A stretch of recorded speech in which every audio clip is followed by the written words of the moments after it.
আন্তর্জাতিক সপ্তাহ ১১ থেকে ১৭ জুলাই ২০২৪। ইউক্রেনে ৩ টনের বোমা ফেলেছে রাশিয়া, ভিডিও প্রকাশ। রাশিয়ার প্রতিরক্ষা মন্ত্রণালয় গত রোববার একটি ভিডিও শেয়ার করেছে, যেখানে দেখানো হয়েছে যে তার একটি Su-34 জেট বিমান থেকে ইউক্রেনের সামরিক অবস্থানে একটি FAB-৩০০০ গ্লাইড বোমা ফেলেছে। FAB-৩০০০ বোমার ওজন ৬৬০০ পাউন্ড বা ৩.৩ টন। ভিডিওতে একজন রাশিয়ান পাইলটকে বলতে শোনা যায় যে এ আকারের একটি বোমা দ্বারা ধ্বংস করা যাবে না এমন কোনো লক্ষ্য কল্পনা করা কঠিন। ইউক্রেনীয় সংবাদ আউটলেট প্রাভদা তার মন্তব্যের অনুবাদ করেছে। ভিডিওটিতে দেখা যাচ্ছে একটি বিমানের নিচের অংশে একটি বোমা সংযুক্ত করা হচ্ছে এবং তারপরে একটি একই ধরনের বোমাকে আকাশপথে ভ্রমণ করতে দেখা যায়। এরপর একটি ভবনের মধ্যে ভয়াবহ একটি বিস্ফোরণের ভিডিও দেখানো হয়। রাশিয়া ইউক্রেনে তাদের অভিযানের ক্রমশ গ্লাইড বোমার ব্যবহার বাড়াচ্ছে। বোমাগুলি হলো পুরনো অস্ত্র যা নতুন গাইডেন্স সিস্টেমের সাথে আপগ্রেড করা হয়েছে। এটি তাদের অনেক দূরের লক্ষ্যে আঘাত আনার জন্য সক্ষমতা দেয়। এটি একটি বিশাল সুবিধা এবং রাশিয়াকে এগুলি করতে একটি ধ্বংসাত্মক প্রভাবে ব্যবহার করার ক্ষমতা দিয়েছে। বিমানগুলো অনেক দূর থেকে বোমা ছুটতে পারে, যার কারণে ইউক্রেন প্রায়শই বিমানগুলোকে গুলি করতে পারে না। ইউক্রেনের পররাষ্ট্রমন্ত্রী দিমিত্রি কুলেভা মার্চ মাসে বলেছিলেন যে রাশিয়া শুধুমাত্র 18 থেকে 24 মার্চের মধ্যেই ইউক্রেনে 700টি গ্লাইড বোমা ফেলেছে, আর বোমাগুলো আকারেও বড় হচ্ছে। গত মাসে একটি ভিডিওতে দেখা যাচ্ছে যে রাশিয়া প্রথমবার ইউক্রেনে 3 টনের গ্লাইড বোমা ব্যবহার করেছে। অরবানকে আংশিক বয়কটের পথে ইইউ। সম্প্রতি 6 মাসের জন্য ইউরোপীয় কাউন্সিলের প্রেসিডেন্ট পদ পেয়েছে হাঙ্গেরি। পদ পাওয়ার পরপরই লম্বা সফর শুরু করেছেন হাঙ্গেরির প্রধানমন্ত্রী ভিক্টর অরবান। তিনি প্রথমে কিয়েভে যান, সেখান থেকে মস্কোয় গিয়ে রাশিয়ার প্রেসিডেন্ট ভ্লাদিমির পুতিনের সাথে সাক্ষাৎ করেন। সেখান থেকে চীনে গিয়ে শি জিনপিংয়ের সঙ্গে দেখা করে ওয়াশিংটনে ন্যাটোর সভায় যোগ দেন। অরবান তার এই সফরের নাম দিয়েছেন শান্তি সফর বা পিস মিশন। ইউরোপীয় কাউন্সিলের অভিযোগ, কাউন্সিলের সঙ্গে আলোচনা না করে এই সফরসূচি তৈরি করেছিলেন ভিক্টর অরবান এবং কাউন্সিল এই সফর সমর্থন করে না। বিশেষ করে যেভাবে পুতিনের সাথে বৈঠক করছেন অরবান, ইউরোপীয় কাউন্সিল তা কোনোভাবেই সমর্থন করে না। সে কারণে ব্রাসেলস সিদ্ধান্ত নিয়েছে যে অরবানের এই 6 মাসের প্রেসিডেন্সি আংশিকভাবে বয়কট করা হবে। স্থির হয়েছে হাঙ্গেরি যে কয়টি বৈঠকে সভাপতিত্ব করবে সেখানে কোনো কমিশনার পাঠানো হবে না, প্রতিনিধি হিসেবে সরকারি আমলাদের পাঠানো হবে। ইউরোপীয় কমিশনের প্রধান উর্সুলা ভন ডের লায়েন এই সিদ্ধান্ত নিয়েছেন বলে জানানো হয়েছে। তিনি এবং তার সহকর্মীরা হাঙ্গেরির সভাপতিত্বে একটিও বৈঠকে থাকবেন না, কেবলমাত্র আমলারা থাকবেন। সাধারণত যে দেশ প্রেসিডেন্সি পায়, কমিশনের 7-8 জন কমিশনার সেই দেশের রাজধানী থেকে একটি বৈঠক করেন এবং আগামী কয়েক মাসের রোডম্যাপ স্থির করা হয়। কিন্তু হাঙ্গেরির ক্ষেত্রে সেই সফরও হবে না বলে মনে করা হচ্ছে। উল্লেখ্য, যুক্তরাষ্ট্রের ন্যাটোর বৈঠকে যোগ দিতে গিয়ে ডোনাল্ড ট্রাম্পের সাথেও বৈঠক করেছেন ভিক্টর অরবান। ইউরোপীয় ইউনিয়নে হাঙ্গেরি একমাত্র দেশ যার সাথে রাশিয়ার সম্পর্ক ভালো। যে কোনো সময় পুতিনের সাথে বৈঠক করতে পারেন অরবান। শুধু তাই নয়, ইউক্রেন যুদ্ধ রাশিয়াকে অঘোষিত সাহায্য করেছে হাঙ্গেরি। কাশ্মীরে অভিযানকালে ভারতীয় মেজর সহ 4 সেনা নিহত। ভারতের জম্মু কাশ্মীরে স্বাধীনতাকামীদের সঙ্গে গোলাগুলিতে ভারতীয় সেনাবাহিনীর এক মেজর সহ 4 সেনা নিহত হয়েছেন। গত সোমবার 15 জুলাই জম্মু কাশ্মীরের দোদা জেলায় গোলাগুলির এই ঘটনাটি ঘটে। খবর এনডিটিভির।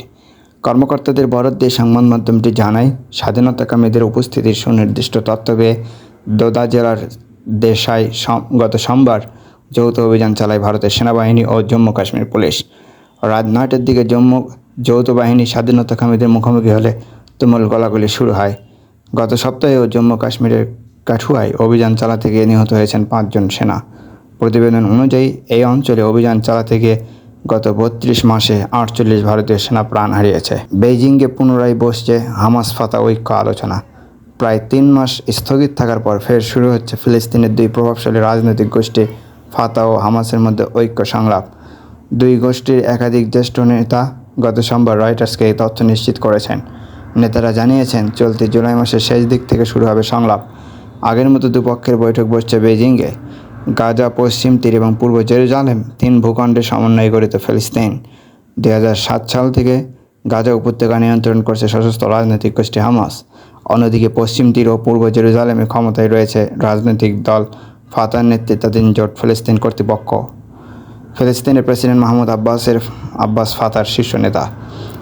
এক সময় গাজা উপত্যকায়ও ছিল ফাতাহ, কিন্তু 2007 সালে নির্বাচনে জয়ী হয়ে গাজার ক্ষমতা গ্রহণের পাশাপাশি ফাতাহকে উপত্যকা থেকে উচ্ছেদ করে হামাস। 2 গোষ্ঠীর মধ্যে বিরোধিতার প্রধান ইস্যু স্বাধীনতা অর্জনের পন্থা নিয়ে। ফাতা সংলাপ এবং রাজনৈতিক তৎপরতার ভিত্তিতে স্বাধীন ফিলিস্তিন রাষ্ট্র প্রতিষ্ঠার পক্ষে। অন্যদিকে হামাস বিশ্বাস করে সশস্ত্র সংগ্রামের মাধ্যমে ইসরায়েল রাষ্ট্রকে নিশ্চিহ্ন করার মাধ্যমেই কেবল ফিলিস্তিনের স্বাধীনতা ও সার্বভৌমত্ব অর্জন সম্ভব। তবে ফিলিস্তিনের জনপ্রিয়তা থাকলেও আন্তর্জাতিক পর্যায়ে হামাসের তেমন কোনো গ্রহণযোগ্যতা নেই। যুক্তরাজ্য সহ পশ্চিমা বিশ্বের অধিকাংশ দেশ হামাসকে সন্ত্রাসী গোষ্ঠী হিসেবে তালিকাভুক্ত করেছে বেশ কবছর আগে। মধ্যপ্রাচ্য ও এশিয়ার দেশগুলো এখনও হামাসকে সন্ত্রাসী গোষ্ঠী হিসেবে ঘোষণা না করলেও অধিকাংশ দেশ সবসময় এই গোষ্ঠীটির সংস্রব থেকে নিজেদের নিরাপদ দূরত্ব বজায় রাখে।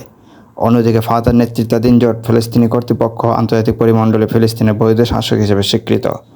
প্রায় 17 বছর বৈরিতা চলার পর গত এপ্রিলে বৈঠক শুরু হয় হামাস ও ফাতার প্রতিনিধিদের মধ্যে। কিন্তু বেশি দূর এগোনোর আগেই ছেদ পড়ে সেই সংলাপে। ধারণা করা হয়েছিল এর মধ্যে ইসরায়েলের সেনাবাহিনী গাজায় যুদ্ধবিরতি ঘোষণা করবে, কিন্তু নিকট ভবিষ্যতে এমন কোনো লক্ষণ দেখা না যাওয়ায় ফের নিজেদের মধ্যকার বিভেদগুলো মিটিয়ে নিতে প্রস্তুত হচ্ছে হামাস এবং ফাতা। পদত্যাগ করছেন ইসরায়েলের গোয়েন্দা প্রধান।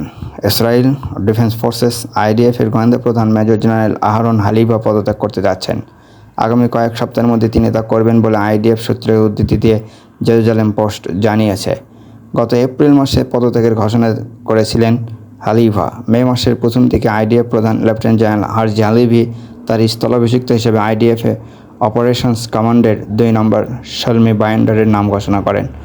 ওই সময় সূত্রটি পোস্টকে জানিয়েছিল হালিভি বাইন্ডার জুটি সম্পূর্ণ হতে মধ্য জুন হয়ে যেতে পারে। তবে 7 অক্টোবর তদন্তের কারণে তা কার্যকর হতে দেরি হয়। 7 অক্টোবর ইসরায়েলের ভেতরে হামাসের হামলার জন্য কে দায়ী তা নিয়ে ইসরায়েলি সেনাপ্রধান হালিভি এবং গোয়েন্দা প্রধান হালিভার মধ্যে মতবিরোধ রয়েছে। ইসরায়েলি সামরিক বাহিনী অবশ্য নিজেদের ভেতরে দ্বন্দ্বের কথা অস্বীকার করেছেন। তবে হালিভার পদত্যাগ করতে দেরি হয় এবং বাইন্ডারের নতুন ভূমিকা গ্রহণে সময় লাগার ফলে অভিযোগটি আরও জোরদার হচ্ছে। 46,000 কোম্পানি বন্ধ, পতনের মুখে ইসরায়েল। ইসরায়েলের বেঞ্জামিন নেতানিয়াহুর সরকারকে একটি পতনশীল সরকার হিসেবে উল্লেখ করেছে দেশটির হিব্রু ভাষার সংবাদ মাধ্যম মাআরিফ। সংবাদ মাধ্যমটি জানিয়েছে গাজায় আগ্রাসন চালাতে গিয়ে ইসরায়েলের অর্থনীতিতে ধ্বংসাত্মক প্রভাব পড়েছে এবং অধিকৃত অঞ্চলে 46,000 ইসরায়েলি কোম্পানি বন্ধ হয়ে গেছে। আল মায়াদিন সহ আন্তর্জাতিক গণমাধ্যমগুলো জানাচ্ছে ইসরায়েলের ঝুঁকি ব্যবস্থাপনা কোম্পানি কোফেশ BDI এর নির্বাহী পরিচালক ইওয়েল আমির গত বুধবার মাআরিফকে দেওয়া এক সাক্ষাৎকারে জানিয়েছেন, গাজা যুদ্ধ শুরু হওয়ার পর অধিকৃত অঞ্চলে 77% ব্যবসা প্রতিষ্ঠান বন্ধ হয়ে গেছে। বন্ধ হওয়া প্রতিষ্ঠানগুলোর মধ্যে 35,000 ছিল ছোট আকারে, যেগুলো সর্বোচ্চ 5 জন কর্মচারীদের পরিচালিত হতো। এমনকি চলতি বছরের শেষ নাগাদ 60,000 ইসরায়েলি কোম্পানি বন্ধ হয়ে যায় বলে আশঙ্কা প্রকাশ করেছে কোফেশ BDI এর CEO। ইসরায়েলি সূত্রে বরাত দিয়ে মেহের নিউজ জানিয়েছে, গাজা যুদ্ধের ফলে দখলকৃত অঞ্চলের বিভিন্ন বাণিজ্যিক খাত, বিশেষ করে শিল্প, পর্যটন, কৃষি ও সেবা খাতের ব্যাপক ক্ষতি হয়েছে। অঞ্চলগুলোতে এমন বিদেশি পর্যটক নেই বললেই চলে। ফাঁস হওয়া তথ্য অনুসারে ইসরায়েলি কোম্পানিগুলো বেশ কঠিন চ্যালেঞ্জের মুখোমুখি। চ্যালেঞ্জগুলোর মধ্যে রয়েছে শ্রমের ঘাটতি, বিক্রি হ্রাস, সুদের উচ্চ হার, পরিবহন ও কারিগরি সমস্যা, কাঁচামালের ঘাটতি ও যুদ্ধ কবলিত অঞ্চলে কৃষি জমিতে প্রবেশাধিকারের ঝুঁকি এবং সেই সঙ্গে ক্রমবর্ধমান অধিগ্রহণ খরচ। এদিকে ইসরায়েলি সংবাদ মাধ্যম সূত্রে জানা গেছে, দখল করা ভূখণ্ডে লেবাননের সশস্ত্র গোষ্ঠী হিজবুল্লাহর রকেট ও ড্রোন হামলা স্থানীয় ব্যবসাকে মারাত্মক ক্ষতিগ্রস্ত করেছে। কারণ এসব হামলার কারণে হাজার হাজার ইহুদি বসতি স্থাপনকারীকে তাদের বসতি সরিয়ে নিতে বাধ্য করা হয়েছে। হিজবুল্লাহর সঙ্গে উত্তেজনা বৃদ্ধির ফলে লেবাননের সঙ্গে যে কোনো পূর্ণমাত্রার যুদ্ধ ইসরায়েলের অর্থনীতিকে পতনের অতল গহ্বরে নিয়ে যাবে বলে উদ্বেগও সৃষ্টি হয়েছে। মাআরিফের প্রতিবেদন অনুসারে হিজবুল্লাহ সম্প্রতি তাদের হুদহুদ ড্রোনের সাহায্যে ধারণ করা ভিডিওর মাধ্যমে দেখিয়ে দিয়েছে যে তারা ইসরায়েলের জ্বালানি অবকাঠামো যেমন তেল শোধনাগার ও গ্যাস ট্যাঙ্কগুলোতে যে কোনো সময় আক্রমণ চালাতে পারে। অন্যদিকে ইয়েমেনি সামরিক বাহিনী ও হুতিদের নৌ অভিযানও ইসরায়েলের অর্থনীতি ধ্বংসে বেশ গুরুত্বপূর্ণ ভূমিকা রেখেছে। চীন রাশিয়ার যৌথ মহড়া চালিয়েছে চীন ও রাশিয়া। চীনের দক্ষিণাঞ্চলীয় প্রদেশ গুয়াংডংয়ে 2 দেশের নৌবাহিনীর অংশগ্রহণে এই মহড়া অনুষ্ঠিত হয়, জানিয়েছে চীনের গণমাধ্যম সিনহুয়া। গত রোববার 14 জুলাই প্রদেশটির জ্যাংজিয়াং শহরের সামরিক বন্দরে যৌথভাবে এই মহড়া শুরু হয়। এতে নৌপথে ক্ষমতা প্রদর্শন করে 2 দেশের নৌবাহিনীর সদস্যরা শত্রুদের হামলা মোকাবেলায় দক্ষতা, নজরদারি ও সতর্কবার্তা পাঠানোতে নিজেদের দক্ষতা প্রদর্শন করে তারা। সমুদ্রে কীভাবে উদ্ধার অভিযান পরিচালনা করা হবে তা দেখান নৌসেনারা। পারস্পরিক সহযোগিতা বৃদ্ধি নিয়েও আলোচনা করেন 2 দেশের নৌ কর্মকর্তারা। ট্রাম্পকে হত্যা চেষ্টা, অল্পের জন্য রক্ষা পেলেন। যুক্তরাষ্ট্রের প্রেসিডেন্ট নির্বাচনে রিপাবলিকান প্রার্থী ও সাবেক প্রেসিডেন্ট ডোনাল্ড ট্রাম্পের উপর হামলার পর একজন হামলাকারী সিক্রেট সার্ভিস সদস্যদের গুলিতে নিহত হয়েছেন। ট্রাম্প বলেছেন, গুলি তার কানে লেগেছে এবং মনে হয়েছে বুলেট তার চামড়া ঘেঁষে বেরিয়ে গেছে।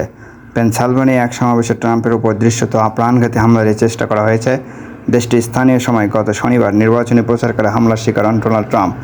এই হামলার সময় একজন হামলাকারী দেশটির সিক্রেট সার্ভিস সদস্যদের গুলিতে নিহত হয়েছে, সেই সঙ্গে আরও একজন দর্শক নিহত হয়েছেন। ঘটনার কয়েক ঘন্টা পর FBI একটি সংবাদ সম্মেলন করেছে। সেখানে সংস্থাটির একজন কর্মকর্তা কেভিন রোজেক বলেছেন, আজকে আমাদের সাবেক প্রেসিডেন্ট ডোনাল্ড ট্রাম্পের সাথে যা হয়েছে তাকে আমরা হত্যা চেষ্টা বলছি। এই সংবাদ সম্মেলনে জানানো হয় যে গুলি হওয়ার আগ পর্যন্ত ট্রাম্পের সমাবেশের পাশের ভবনের ছাদে কেউ আছে সেটি আইন প্রয়োগকারী সংস্থাগুলো জানা ছিল না। তবে সংবাদ সম্মেলনে অবশ্য সাবেক প্রেসিডেন্টের নিরাপত্তার দায়িত্বে থাকা সিক্রেট সার্ভিসের কেউ উপস্থিত ছিল না। ওইদিকে পেনসিলভানিয়া স্টেট পুলিশের লেফটেন্যান্ট কর্নেল জর্জ বাইভেন্স বলেছেন, ঘটনাস্থলে থাকা পুলিশ সদস্যরা বীরত্বের পরিচয় দিয়ে বন্দুকধারীকে যথাযথ জবাব দিয়েছে। এর মধ্যে গুলিতে আহত ট্রাম্পের সাথে কথা বলেছেন প্রেসিডেন্ট জো বাইডেন। তারা দুজন আগামী নভেম্বরে প্রেসিডেন্ট নির্বাচনে পরস্পরের প্রতিদ্বন্দ্বী। এদিকে ট্রাম্প জানিয়েছে, আমাদের গুলিতে আমার ডান কানের উপরের অংশ ফুটো হয়ে গেছে। সামাজিক যোগাযোগ মাধ্যম ট্রুথ সোশ্যালে ট্রাম্প লিখেছেন, হঠাৎ আমি শব্দ শুনি, সঙ্গে সঙ্গে বুঝতে পারি অঘটন ঘটছে, আর তখনই অনুভব করি গুলি আমার কানের চামড়া ফুটো করে দিয়েছে। অনেক রক্ত পড়তে থাকে, তখন আমি বুঝতে পারি কী ঘটছে।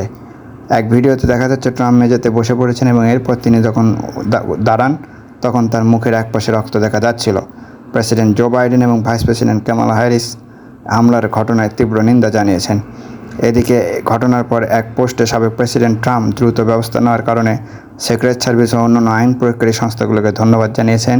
সেই সাথে নিহত ব্যক্তির পরিবারের প্রতিও সমবেদনা জানিয়েছেন তিনি। ট্রাম্পের উপর হামলাকারী নাম হলো থমাস ম্যাথিউ। সাবেক মার্কিন প্রেসিডেন্ট ডোনাল্ড ট্রাম্পের উপরে হামলার পর নিরাপত্তা বাহিনীর গুলিতে নিহত হয়েছেন সন্দেহভাজন হামলাকারী থমাস ম্যাথিউ ক্রুকস। 20 বছর বয়সী এই তরুণ থমাস ম্যাথিউ ক্রুকস পেনসিলভানিয়া অঙ্গরাজ্যের বেথেল পার্ক এলাকার বাসিন্দা ছিলেন বলে জানিয়েছে গোয়েন্দা সংস্থা FBI। হামলার পেছনের কারণও খতিয়ে দেখছে তারা। স্থানীয় সময় গত শনিবার সন্ধ্যায় পেনসিলভানিয়ার বাটলার এলাকায় এক নির্বাচনী সমাবেশে বক্তব্য দিচ্ছিলেন ট্রাম্প। তখনই তার উপরে হামলার ঘটনা ঘটে। পাশের একটি ভবনের ছাদ থেকে গুলি চালান ক্রুকস। হামলার পর ট্রাম্পের একটি কান থেকে রক্ত ঝরতে দেখা যায়। এ সময় গুলিতে নিহত হন সমাবেশে অংশ নেওয়া এক ব্যক্তি, গুরুতর আহত হন দুজন। পেনসিলভানিয়া অঙ্গরাজ্যের ভোটারদের তালিকা থেকে জানা গেছে, ট্রাম্পের দল রিপাবলিকান পার্টিরই একজন নিবন্ধিত ভোটার ছিলেন ক্রুকস। আগামী 5ই নভেম্বর অনুষ্ঠিত প্রেসিডেন্ট নির্বাচনে অংশ নিতে যাচ্ছেন ট্রাম্প। এই নির্বাচনে প্রথমবারের মতো ভোট দেওয়ার জন্য প্রাপ্তবয়স্ক হতেন ক্রুকস। হামলা চালানোর সময় তার হাতে AR-15 আধা স্বয়ংক্রিয় রাইফেল ছিল বলে মার্কিন বিভিন্ন সংবাদ মাধ্যমের খবরে বলা হচ্ছে। নির্বাচনী জনসভায় ট্রাম্পের ওপরে হামলার ঘটনায় কড়া নিন্দা জানিয়েছেন মার্কিন প্রেসিডেন্ট জো বাইডেন, সাবেক মার্কিন প্রেসিডেন্ট বারাক ওবামা থেকে শুরু করে কানাডার প্রধানমন্ত্রী জাস্টিন ট্রুডো, টুইটারের কর্ণধার ইলন মাস্ক সহ আরও অনেকে। ট্রাম্পের উপরে হামলার কথা শোনার পর কর্মসূচি পরিবর্তন করে দ্রুত হোয়াইট হাউসে ফিরে যান মার্কিন প্রেসিডেন্ট বাইডেন। তারপরে কড়া প্রতিক্রিয়া জানান তিনি। ক্ষোভ প্রকাশ করে এক্স হ্যান্ডেলে লেখেন, আমেরিকায় এই ধরনের হামলার ঘটনার কোনো স্থান নেই। ঈশ্বরের কাছে কৃতজ্ঞ যে তিনি সুস্থ রয়েছেন। আমাদের সকলকে একত্রিত হয়ে এই ঘটনার তীব্র নিন্দা জানাতে হবে। ট্রাম্পের জনসভায় হওয়া হামলার নিন্দা করেছেন বারাক ওবামাও।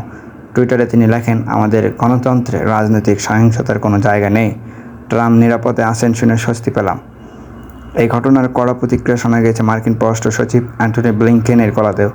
নিন্দা জানিয়ে তিনি বলেন, সাবেক প্রেসিডেন্ট ট্রাম্পের উপরে হামলার কথা শুনে আমি স্তম্ভিত। আমেরিকার রাজনৈতিক হিংসার কোনো জায়গা নেই।